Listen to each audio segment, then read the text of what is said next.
Hello student. तो आज एक बार फिर से मैं आ गया हूँ आप लोगों के सामने एक नया टॉपिक, बहुत ही इम्पोर्टेंट बायोलॉजी का टॉपिक है जिसका नाम है श्वसन। ये जो है आपके कक्षा 10 के मोस्टली कक्षा 10 के एग्जाम के पॉइंट ऑफ व्यू से बहुत ही इम्पोर्टेंट है और इससे बहुत ही सारे क्वेश्चन पूछे जाते हैं। बहरहाल केवल बोर्ड परीक्षा में नहीं बल्कि और भी जितने भी कॉम्पिटिटिव एग्जामिनेशंस हैं उसमें भी इस संबंधित ये जो टॉपिक है इससे संबंधित बहुत सारे प्रश्न उठते हैं। तो चलिए आज हम जो है आप लोगों को इस वीडियो को ज़्यादा लंबा नहीं करेंगे, कोशिश करेंगे जल्दी हो जाए और इस टॉपिक को पढ़ते हैं। क्योंकि देखिए यह एक बेस है और यह 10th क्लास से लेकर के 12th और जितने भी नीट आपका हो गया या कोई भी जनरल कंपटीशन है सब में आता है। तो चलिए हम लोग ज़्यादा देर ना करते हुए पढ़ते हैं, ठीक है। चलिए देखिए इतना ध्यान रखेंगे आप लोग, मैं इसको कक्षा 10 के बेस के ऊपर पढ़ा रहा हूँ। क्लास 10th के जितने भी स्टूडेंट्स हैं उनके बेस से मैं पढ़ा रहा हूँ। ज़्यादा डीप आपको लेकर के नहीं चलेंगे, ज़्यादा डीप मैं चलूँगा एक बार और अभी इसको और आगे। तो चलिए स्टार्ट करते हैं हम लोग आज का टॉपिक श्वसन। देखिए सबसे पहले श्वसन का हम लोग डिफिनीशन देख लेते हैं कि श्वसन है क्या। तो सीधा सीधा समझिए, श्वसन जो है यह एक प्रक्रिया है। यह एक क्या है? प्रक्रिया है जिसमें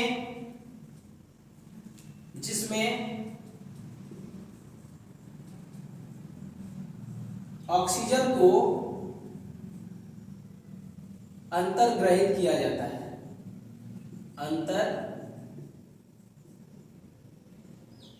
ग्रहित किया जाता है।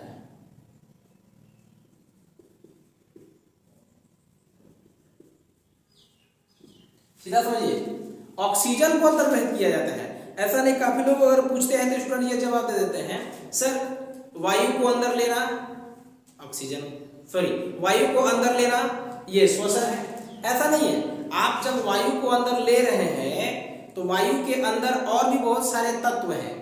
वायु में आपका नाइट्रोजन है, ऑक्सीजन है, कार्बन डाइऑक्साइड है, ये सारी चीजें हैं। तो आप सबको थोड़ी ना ले रहे हैं, आप ले रहे हैं केवल ऑक्सीजन को। तो यहाँ पे समझिए, ऑक्सीजन को अपने शरीर के अंदर ग्रहण कर लेना ही क्या कहलाता है? ऑक्सीजन कहलाता है। तो एक लड़के से मैंने पूछा, बताओ बाबू तुम सांस किससे लेते हो? तब कह रहा है सर जी नाक से लेते हैं। लेकिन अगर नाक बंद कर दिया जाता तो मुंह से ले लेंगे। ऐसा नहीं है, नाक और मुंह से आप सांस नहीं लेते हैं, वो तो एक मार्ग हो गया, उसका एक जरिया हो गया कि आप क्या कर रहे हैं, वायु को अपने अंदर इनहेल कर रहे हैं। तो चलिए आज मैं आपको ये भी बता देता हूँ साथ ही साथ, ये जो हम आपके सामने फिगर बनाया है ये बहुत ही शॉर्ट फिगर है। एक्चुअली में ऐसा होता नहीं है, एक मैंने आपको बस समझाने के लिए ऐसा बना दिया है स्मॉल सा। देखिए ये जो है श्वसन तंत्र है, श्वसन तंत्र है। ये जो हमने बनाया है ये कुल मिलाकर के सीधा समझिए यह श्वसन तंत्र है। श्वसन तंत्र, और तंत्र का मतलब होता है सिस्टम। क्या है? सिस्टम। और इस सिस्टम में एक ऑर्गन नहीं रहेगा, केवल एक ऑर्गन को मिला करके हम किसी को तंत्र नहीं कहेंगे। तो सीधा समझ लीजिए इसमें बहुत सारे तंत्र मिले हुए हैं जिसके द्वारा हम किसी भी वायु से उसके ऑक्सीजन को निकाल करके अपने शरीर में प्रवेश करा लेते हैं। तो चलिए हम आपको आगे भी बताते हैं। श्वसन हो गया। अब सीधे सीधे समझिएगा, इसमें कुल मिलाकर के समझिए एक ही नोट, ऑक्सीजन को ठीक है लिया जाता है, ऑक्सीजन को लिया जाता है और CO2 को छोड़ा जाता है। कुल मिलाकर के आप समझिए मुख्य बात यही है कि हम लोग श्वसन की प्रक्रिया में ऑक्सीजन को अंतर्ग्रहण करते हैं और कार्बन डाइऑक्साइड को छोड़ देते हैं, ठीक है। अब इसी प्रक्रिया के ऊपर हम लोग बात करेंगे कि आखिर क्यों। अंत में मैं आपको ये बात बताऊंगा कि आखिर हमारे शरीर में CO2 बनता कैसे है। आप बने रहिए, स्किप करिएगा तो लौटा जाएगा। तो आप ध्यान से देखिए कि हमारे शरीर में किस प्रकार से कार्बन डाइऑक्साइड का निर्माण होता है। तो चलिए हमको ऑक्सीजन को लेना है, CO2 को छोड़ना है। उससे पहले चलिए हम लोग कुछ बात कर लेते हैं कि कितने मार्ग से आखिर ये सोच रहे हो कि किसका है ये फेफड़े का है। किसका है? फेफड़े का। श्वसन तंत्र जो स्तनधारी में होता है, स्तनधारी में जो श्वसन तंत्र है ना, उसको कहते हैं क्या चीज? फेफड़ा। ठीक है। चलिए इन शॉर्ट में आपको एक बार बता देता हूँ कि कुछ जीव किस प्रकार से श्वसन करते हैं। अगर स्तनधारी है जैसे मनुष्य है ना, तो वो लोग फेफड़ा से श्वसन करता है। किससे? फेफड़ा से करते हैं। और मान लीजिए अगर मछली है तो ये करते हैं गिल्स, क्लोन जिसको हम लोग कहते हैं, ठीक है। अगर मान लीजिए मेढक है ना, तो मेढक का दो काम है। मेढक क्योंकि आप जान रहे हैं यह जो है क्या है, एम्फीबियंस में आता है, ठीक है। वह इसको देखिए आप, ये दो माध्यम में रह लेता है, एक पृथ्वी पर भी रह लेता है और पृथ्वी के अंदर भी रह लेता है। यानी कि इसको आप लिख सकते हैं, हाँ, पृथ्वी पर, और एक हो जाएगा भूमिगत, भूमिगत यानी कि पृथ्वी के अंदर, एक पृथ्वी के ऊपर, पृथ्वी के अंदर। अगर पृथ्वी के ऊपर है तो ये फेफड़े से सांस लेगा, पृथ्वी के ऊपर है तो किससे सांस लेगा? फेफड़ा से सांस लेगा। और भूमि के नीचे है, यानी कि कभी कभी आप देखे होंगे कि बहुत मोटा मोटा, अगर मान लीजिए आप मिट्टी कोड़ रहे हैं या मिट्टी को तोड़ करके निकाल रहे हैं, उसमें देखिएगा कि मेढक दबा हुआ है, उस वक्त वो किससे सांस ले रहा है? मिट्टी के अंदर। उस वक्त वो जो है अपने त्वचा से सांस लेता है, ठीक है। किसी प्रकार का कोई दिक्कत है किसी को? चलिए अब देखिए एक और दे रहा है, कीट जो है, कीट कीड़े मकोड़े जो आप समझ रहे हैं, वो जो है ट्रैकिया के द्वारा लेते हैं। किसके द्वारा? ट्रैकिया। अभी हम आपको ट्रैकिया बताएंगे होता क्या है। तो ये जो है कुछ जीव ऐसे हैं जिनका श्वसन अंग, श्वसन तंत्र किस तरीके से लोग अपना जो है श्वसन करते हैं, ये आपको बता दिया गया। स्तनधारी फेफड़े के द्वारा, मछली गिल्स के द्वारा, मेढक अगर पृथ्वी पर है तो फेफड़े द्वारा, भूमि के अंदर है तो त्वचा के द्वारा, और कीट जो छोटे मोटे कीट पतंग होते हैं वो ट्रैकिया के द्वारा लेते हैं। क्लियर है? चलिए अब देखिए यहाँ पर हम क्या करते हैं, या अभी मैं आपको थोड़ा सा मिटा देता हूँ, आप या तो लिख लीजिए या फिर स्क्रीनशॉट ले लीजिए, पॉज करके भी आप लिख सकते हैं, ठीक है। चलिए अब तक आप ले लिए होंगे, आगे हम लोग कंटिन्यू करते हैं। चलिए अच्छा छोड़ देते हैं, इसको मिटाते हैं। पहले हम ये चीज देख लेते हैं कि आखिर ये जो है स्तनधारी का जो ये फेफड़ा है, इसमें किस तरीके से वायु प्रवेश करती है और कहां पर हम लोग जो है वायु में से ऑक्सीजन को लेते हैं और फिर बाकियों को छोड़ देते हैं। तो चलिए यह जो श्वसन मार्ग है हमारा, यह स्टार्ट होता है नासा छिद्र से, नासा छिद्र से, नॉस्ट्रल से। अब आप समझेंगे कि सर ये नासा छिद्र होता क्या है। आप जिस नाक से सांस लेते हैं उस नाक के आगे दो होल्स बने हुए हैं। आप अपना नाक में देखिए, मेरे नाक में देखिए, ठीक है। तो चलिए आप इसमें देखिए, नासा छिद्र आपके पास दो है और यह जो है इसके मार्ग है, वायु को अंदर करने का क्या है, मार्ग है। अब समझिए इस नाक के अंदर, ऐसा नहीं कि मैं आपको एक शॉर्ट में बता दिया तो ऐसे लेके चलूंगा। नाक के अंदर आप ध्यान रखिए, जो छिद्र होते हैं उसमें छोटे छोटे रोम होते हैं, ठीक है, छोटे छोटे रोम होते हैं। और इस रोम के अंदर, मतलब जहां पे ऐसे रोम का जहां पर अंदर है, आंतरिक भाग है, वहां पर जो है म्यूकस ग्रंथियां निकलती रहती हैं, ठीक है। इसको मैं मिटा ही देता हूं, समझने में आसानी होगी। देखिए एक एक पॉइंट लेते हैं। जैसे मान लीजिए नासा छिद्र है, नासा छिद्र मार्ग, श्वसन मार्ग का पहला छिद्र नासा छिद्र। इसमें आपका छोटे छोटे छोटे छोटे रोम पाए जाते हैं, छोटे छोटे रोम पाए जाते हैं। अब देखिए दूसरी चीज, रोम के नीचे, रोम के नीचे या इसके आंतरिक भाग पर, ठीक है, म्यूकस पाया जाता है।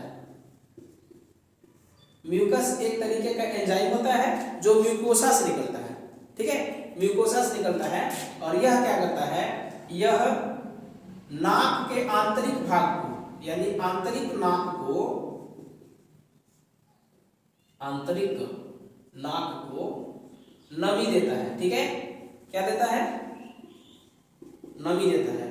साथ ही साथ नमी तो देगा ही देगा। जैसे बाइक में मान लीजिए आप श्वसन कर रहे हैं, कभी दौड़ते दौड़ते चले गए या बाइक चला रहे हैं, ठीक है, या खुले गाड़ी में सफर कर रहे हैं, डस्ट उड़ने लगता है बहुत ज्यादा, तो क्या आप उस वक्त लगातार मान लीजिए 10 मिनट का रास्ता है तो 10 मिनट तक तो आप सांस रोक नहीं सकते, आपको उसी में सांस लेना पड़ेगा।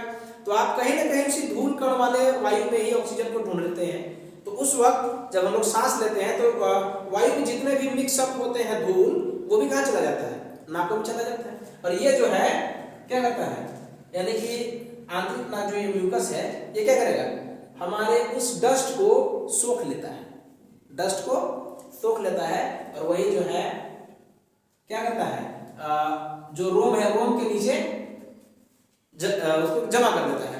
और देखिएगा बाद में आधे घंटे बाद, 1 घंटे बाद जब आप पहुंच जाते हैं जहां जाना होता है, तो देखिए लड़का इस तरीके से स्टाइल बनाएगा और कुछ नहीं करेगा, देखा कोई हमको कोई देख तो नहीं रहा है, उधर कोई देख तो नहीं रहा है, और तुरंत ऐसे गोलियाना चालू कर देगा। ठीक है, कुछ लोग तो कई हो जाते हैं, ऐसा मैं नहीं आपको कह रहा हूं, लेकिन समझिए ये होता है, आप भी ऐसा करते होंगे डेली लाइफ में, कुछ लोग कर रहे हैं। ठीक है, चलो देखिए जरा, ये क्या करेगा, नाक को नमी देता है, और वही नमी क्या करता है, जो डस्ट आपका नाक में गया है उसको सोख लेता है। ठीक है, चलिए यहां तक काम हो गया हमारा किसका, नासा छिद्र का। किसका काम हो गया, नासा छिद्र का। चलिए अगले में मैं आपको यहां दिखा देता हूं 2 नंबर पर, नासा कपाट। तब तक आप इसको नोट कर लेंगे या फिर स्क्रीनशॉट ले लेना। ये है नासा कपाट। नासा कपाट को आप सीधे सीधे समझ लीजिए, इसको हम कहते हैं एपिग्लॉटिस। क्या कहेंगे, एपिग्लॉटिस या एपिग्लॉटिस, एपिग्लॉटिस। अब देखिए मैं पाचन में ऑफलाइन वाले क्लास में बताया हूं, एपिग्लॉटिस जो है एक तरीके का ट्रैफिक हवलदार का काम करता है।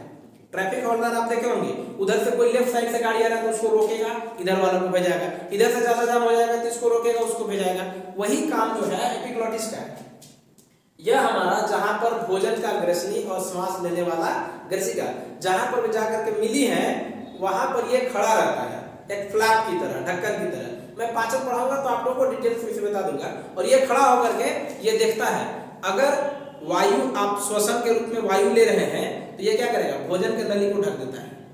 इसलिए आसानी से क्या होता है, श्वसन हमारा फेफड़े में पहुंच जाता है, वायु हमारे फेफड़े में पहुंच जाती है। और जब आदमी भोजन कर रहा होता है उस वक्त क्या करेगा, आराम से जाकर के इसको विंड पाइप को जो होता है हमारा, जो श्वसन के द्वारा जो फेफड़े में जाने वाला मार्ग है, उसको ढक लेता है और आसानी से भोजन क्या होता है, हमारे में प्रवेश कर जाता है। तो इस तरीके से यह क्या हुआ, ढक रहा है, खोल रहा है, ढक रहा है, खोल रहा है। तो ये क्या करता है, हवलदार का भी काम करने लगता है। तो चलिए आप यहां पर मैं इसके बारे में थोड़ा सा लिख देता हूं। यह वायु तथा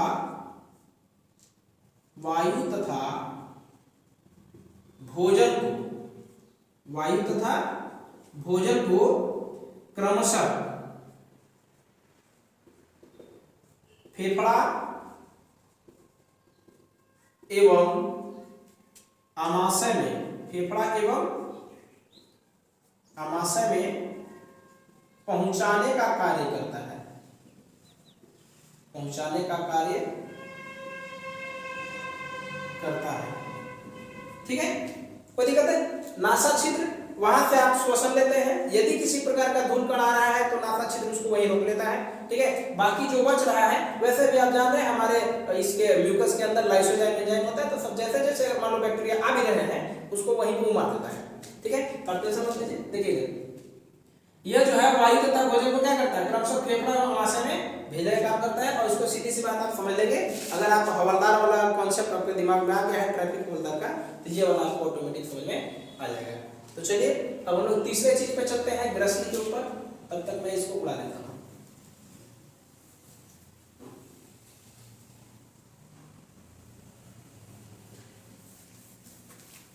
चलिए थर्ड नंबर देखते हैं। अगला थर्ड नंबर हमारा है ग्रसनी है। क्या है, ग्रसनी। अब कोई पूछेगा आपसे कि ग्रसनी कब का प्रक्रिया है, तो आप बताएंगे ग्रसनी जो है जब वायु हमारे शरीर के एपिग्लॉटिस को क्रॉस करके विंड पाइप में घुस जाता है, यानी फेफड़े में आने का प्रक्रिया है। सीधी बात समझिए, अभी हम लोग का क्या हुआ था, जब श्वसन किए थे तो नाक के द्वारा, या कभी कभी कंडीशन ऐसा हो जाता है तो मुंह के द्वारा आदमी सांस लेता है, मुंह के द्वारा यह एपिग्लॉटिस के पास चला जाएगा। एपिग्लॉटिस को क्या करेगा, वायु को विंड पाइप में, भोजन को स्टोमक पाइप में। तो हमको स्टोमक वाला छोड़ देना है विंड पाइप में। तो विंड पाइप के अंदर देखिए, ये एपिग्लोटिस हम बनाए थे यहाँ पर, आपको बताएंगे आप जब आगे पढ़ाएंगे तो, ठीक है। यहाँ देखिए क्या हुआ है कि वायु जो है ग्रसनी में प्रवेश कर चुका है। वायु किसमें?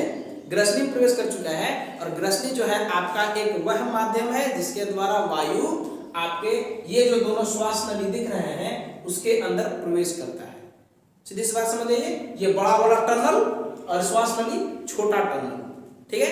आपके यहाँ देखे होगा बड़ा बड़ा एक बन जाता है, बड़ा वाला अगर मान लीजिए केनाल बना हुआ है तो एक बड़ा टनल, बड़ा सुरंग और उससे छोटा छोटा नली पानी बहने वाला। सीधा समझिए, बड़का वाला ग्रसनी और छोटा वाला श्वास नली। अब इसमें बहेगा ना, तो सीधा सीधा आप समझ लेंगे कि ग्रसनी जो है यह माध्यम है जब वायु पहली बार जब श्वसन तंत्र यानी जो हमारे ये फेफड़ा है इसमें प्रवेश करता है तो प्रथम जो अंग आता है वो क्या होता है? ग्रसनी होता है। अब ग्रसनी यहाँ देखिए, जब वायु आ गया तो यहाँ से वायु अकेले आती है और यहाँ आने के बाद दो भागों में बंट जाती है। वायु कितने भागों में? दो भागों में बंट जाती है, क्योंकि हमारे यहाँ फेफड़ों का पार्ट दो है, ठीक है। चलिए इसमें आपको हम दिखाते हैं, इधर तो और है ये आ जाएगा। चलिए हम इन तीनों को स्किप करते हैं क्योंकि स्वर तंत्र हमारा उतना जो है इंपॉर्टेंट है नहीं। ये इससे तारा तो कम ज्यादा हो जाता है। अगर कोई मादा है या कोई महिला है तो उसका स्वर तंत्र थोड़ा सा पतला होता है और पुरुषों का स्वर तंत्र थोड़ा सा मोटा होता है। रीजन यही है कि औरतों का जो है आवाज सुरीली होती है और मर्दों का आवाज बहुत सुरीली होता है, ठीक है। आप देखिएगा। चलिए तो हम लोग इसको जो है श्वास नली को भी देख लेते हैं। छोटा छोटा क्या है? ग्रसनी के बाद श्वास नली आ रहा है, यानी ग्रसनी के बाद जो वायु है वह श्वास नली में प्रवेश करता है, ठीक है। चलिए बैकग्राउंड थोड़ा सा साउंड आ सकता है, कंस्ट्रक्शन का काम चल रहा है, लेकिन आप यहाँ पे कंसंट्रेट करिए, ठीक है। चलिए इसके बाद हम लोग सबसे लास्ट पॉइंट पे आ जाते हैं जो हमारा मेन मुद्दा है जिसके बारे में हमको आज पढ़ना है। तो आप देखिए सबसे लास्ट वाला पॉइंट है आपका कूपिका। क्या है? कूपिका। और सबसे इंपॉर्टेंट यही है, सबसे ज्यादा प्रश्न इसी में से उठता है। हालांकि जब हम ये लास्ट वाला टॉपिक पे आ गए हैं तो मैं इधर वाला मिटा देता हूँ, उनको थोड़ा सा लिखने में आसानी होगा, ठीक है। देखिए कूपिका है और कूपिका का काम क्या है यहाँ पे समझिएगा। कूपिका जो है एक तरीके का अंगूर के जैसा ना, अंगूर के गुच्छे जैसा लच्छा होता है, ठीक है, इस तरीके से। और इसमें जो है एक मान लीजिए ऐसा है और दूसरा इस तरीके का है।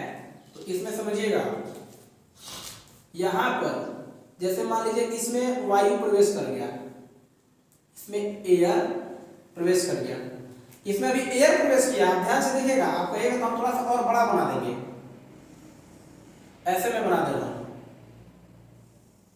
जैसे देखिए यहां क्या है, इसमें एयर प्रवेश कराते हैं हम, इसमें एयर प्रवेश करके अब यहां पर एयर जो है एक कूपिका से दूसरे कूपिका में इसको जाना है, समझिएगा। अब यहां से कूपिका क्या करता है, इसमें एक प्रकार का चालनी बैठा हुआ है।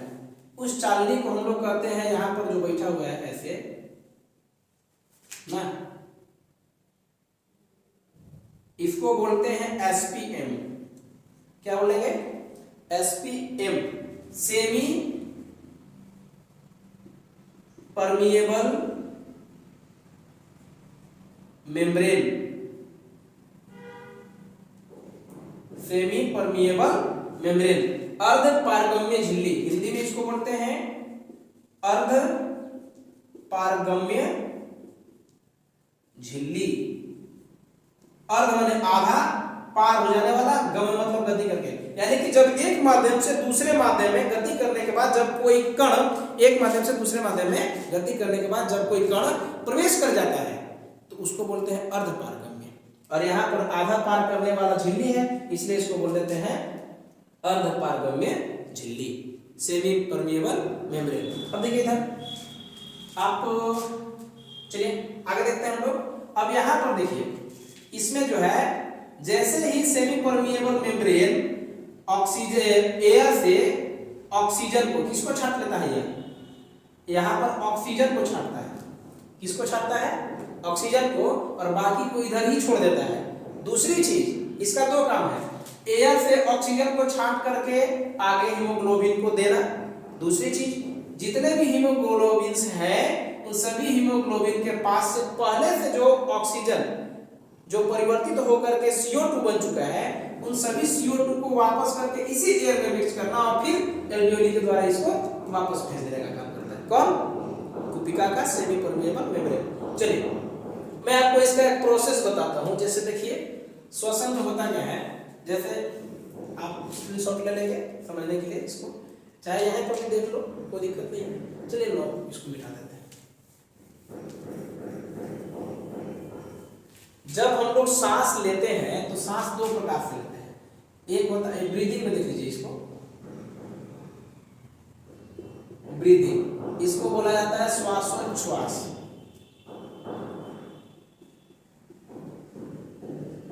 श्वासोच्छ्वास क्या हुआ?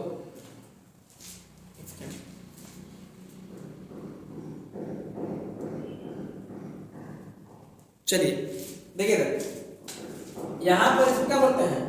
श्वासोच्छ्वास। अब देखिए श्वासोच्छ्वास आखिर होता क्या है? हम लोग सांस लेते हैं और सांस छोड़ते हैं। तो सांस लेने को हम लोग बोलते हैं निश्वसन। क्या बोलते हैं? निश्वसन। और सांस छोड़ने को बोलते हैं निश्वसन। निश्वसन। देखिए थोड़ा सा अंतर है, निश्वसन निश्वसन। या इसको आप कह सकते हैं, क्या कह सकते हैं भाई? अंतःश्वसन।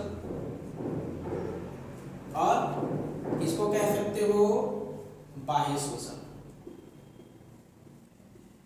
इसका मैं कॉन्सेप्ट एक लाइन में बता दे रहा हूं। अंतःश्वसन का मतलब वायु को अंदर लेना, निश्वसन या बाह्य श्वसन का मतलब जो हम लोग वायु को अंदर ले चुके हैं उसको फिर से बाहर निकालना। यही क्या है? निश्वसन और निश्वसन। इसको देखिए होता क्या है, जब हम लोग वायु को अंदर ग्रहित करते हैं तो वायु जो है गैसों का मिश्रण है, यू नो। आपको पता है कि वायु क्या है? गैसों का मिश्रण है। इसमें नाइट्रोजन होता है 78%, ऑक्सीजन होता है 21% और CO2 होता है कितना? 0.03%। अभी तो 0.04% इसका हो गया है।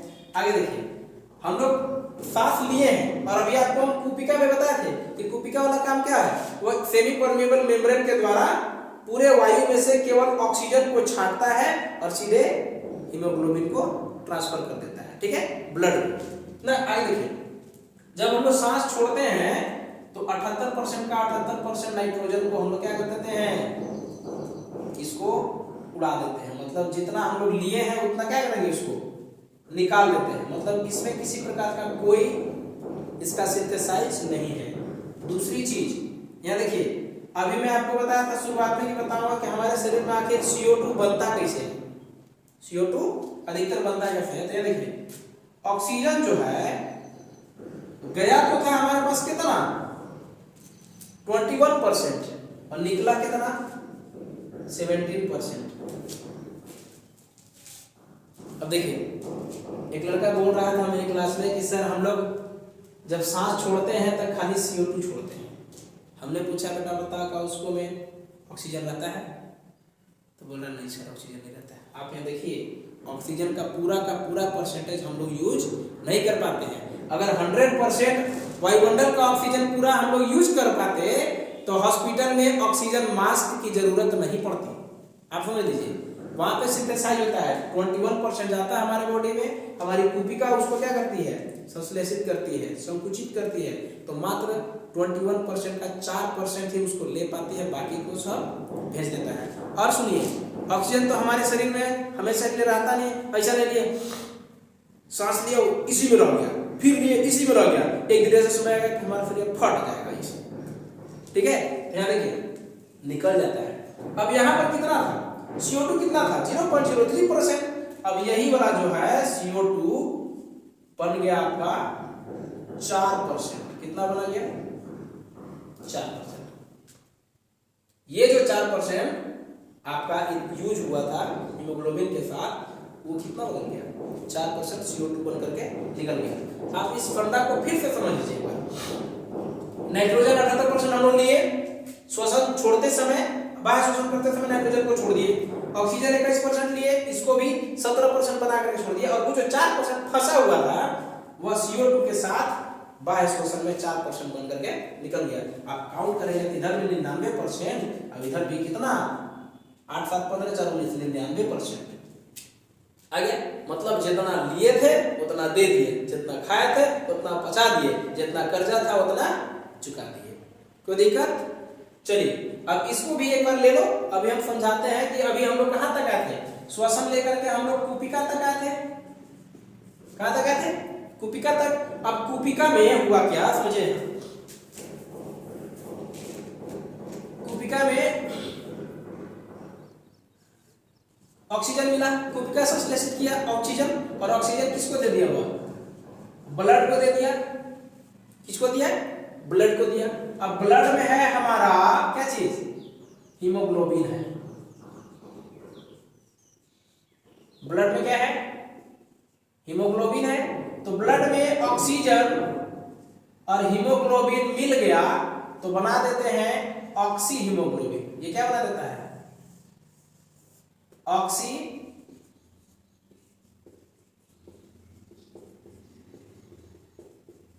हीमोग्लोबिन बना देता है। ऑक्सी हीमोग्लोबिन बना देता है। और जब ब्लड हमारा हीमोग्लोबिन के साथ मिलकर के ऑक्सीजन के साथ मिलकर के ऑक्सी हीमोग्लोबिन बना लेता है, उसके बाद अभी काम खत्म नहीं हुआ है, आपको बताया गया होगा कि जो है जब हम लोग सांस लेते हैं तो हमारे शरीर में ऊर्जा बनती है। अगर किसी चीज को आपको उठाना है, मान लीजिए छोटा सा 5 किलो का उठाना है, तो सांस लिए, लफ्ज उठा के चल दिए। अगर आपको कह दिया जाए नहीं पहले सांस छोड़ो, अब उठा, नहीं उठ पाएगा, तो उस वक्त क्या होता है? हमारे बॉडी से एनर्जी ह्रास हो जाती है, निकल जाती है। तो यहाँ पे देखिए, जैसे ही ऑक्सीजन हीमोग्लोबिन के साथ मिलकर के ऑक्सी हीमोग्लोबिन बनाएगा, इसके तुरंत बाद ऑक्सी हीमोग्लोबिन बनाने के तुरंत बाद ब्लड क्या करता है? हमारे ऑक्सीजन को माइटोकॉन्ड्रिया तक भेज देता है। कहां तक भेजेगा? माइटोकॉन्ड्रिया तक। इसको आप अभी तक लिख लिए होंगे या फिर स्क्रीनशॉट ले लीजिए। चलिए देखिए, अब यहां पे क्या किया कि ऑक्सी हीमोग्लोबिन यानी कि ऑक्सीजन जब ब्लड के साथ मिला, ठीक है, तो यहां बन गया हमारा ऑक्सी हीमोग्लोबिन। ऑक्सी हीमोग्लोबिन बन गया। अब यह जो है ब्लड क्या करता है? इस ऑक्सीजन को भेज देता है माइटोकॉन्ड्रिया में। क्या भेज देता है? माइटोकॉन्ड्रिया में। और यू नो माइटोकॉन्ड्रिया को क्या कहते हैं? Power house. क्या बोलते हैं? पावर हाउस या ऊर्जा गृह। क्या बोलते हैं? ऊर्जा गृह। इसका मतलब आप समझ लीजिए कि जब हम लोग सांस लेते हैं तो हमारे शरीर में ऑक्सीजन जाता है, ऑक्सीजन ब्लड के साथ मिलता है, और ब्लड के साथ मिलने के बाद हमको एनर्जी देता है। और पूछ लीजिएगा, कोई पूछेगा कि एनर्जी किस रूप में देता है भाई, तो एनर्जी वह एटीपी के रूप में देता है, एडिनोसिन ट्राइफॉस्फेट के रूप में देता है। ठीक है, किसी को कोई दिक्कत नहीं? तो चलिए आज हम इस टॉपिक को यही छोड़ रहे हैं। अगले क्लास में मैं आप लोगों को इसका प्रकार बताऊंगा, ऑक्सी श्वसन, अनॉक्सी श्वसन, वायवीय श्वसन या अवायवीय श्वसन। ठीक है, और उसके अंतर यानी कि ऑक्सी अनॉक्सी और उनमें अंतर मैं आपको अगले वीडियो में बनाऊंगा। तो आप इसको मान सकते हैं रेस्पिरेशन पार्ट 1, रेस्पिरेशन पार्ट 1। ठीक है, हम आपको पार्ट 2 में पढ़ाएंगे ऑक्सी श्वसन और अनॉक्सी श्वसन तथा उन दोनों के बीच का अंतर। ठीक है, तो जाहिर से हमको आप अगर कमेंट में बता दीजिएगा लिख करके कि आपको कितना ये समझ में आया या किस तरीके से हमने आपको बताया। तो यदि आपको समस्या होगी तो मैं आपको फिर से इसको एक बार और बता दूंगा। ठीक है, तब तक के लिए जय हिंद।